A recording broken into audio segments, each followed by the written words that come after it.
pretože ja si myslím, že on má kódy, zakázal mi hovoriť. Takže keď sa to skončí, poprosím, že by ste sa potom vybavili. OK, ide ti čas, poď. Ja viem, že mi ide čas, však ja už ako rozprávam. Ja nespievam, lebo keby som spieval, hneď by som to vyhral samozrejme, jak to tu počúvam.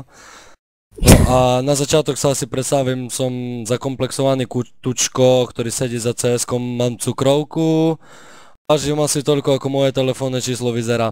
Takže ja len som chcel pospomínať na tie staré časy, bo jak sme chodili Montex, Steve, Freky a Peklo, my na tú chatu, keď pamätáte dobre ku tomu potôčku.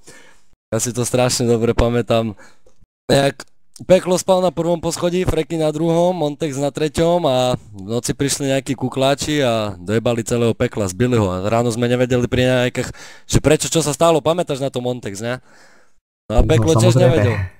Peklo tiež nevedel, že čo sa deje, hotový z toho bol vyúkaný. No a druhú noc sa stalo to isté, keď Peklo sedel na druhé ráno, celý v sadre pri raňajkách, tak už ani mne to nedalo. Frekyho bolo tiež ľúto trošku. No ja dobrý kamarát som sa s Peklom vymenil, išiel som si ľahnúť na to druhé poschodie, či vlastne na prvé, on išiel na druhé, Freky na tretie a Montex až na štvrté. No v noci prišli tí chuji a zás dojebali Peklo, preboha, no ráno som nemohol, ja som zomieral z toho normálne.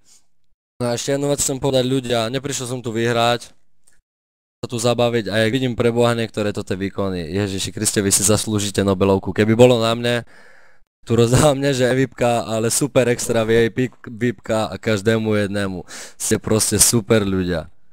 Milujem celý Gamesize a tomu cheaterovi dajte potom ban, lebo nedá sa tu dobre hrať.